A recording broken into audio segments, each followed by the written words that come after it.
জলের উপর জল আর হাওয়ার ছন্দ খেলা, সেও এক আজব তরঙ্গ মেলা।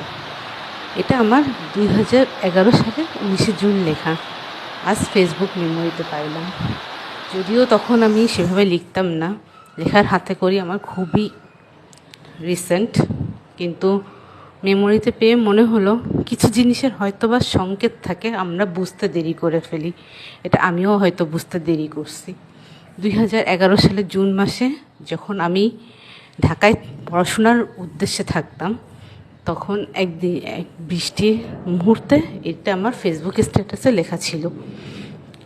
সেদিন বৃষ্টি হচ্ছিল, আমি বারান্দায় বসেছিলাম। বারান্দার পিছনটা একটা পুকুর দেখা যায়।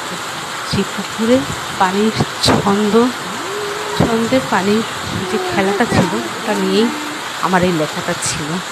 আজ আপনাদের সাথে কিছুটা লেখার পিছনের রহস্য আমি শেয়ার করলাম।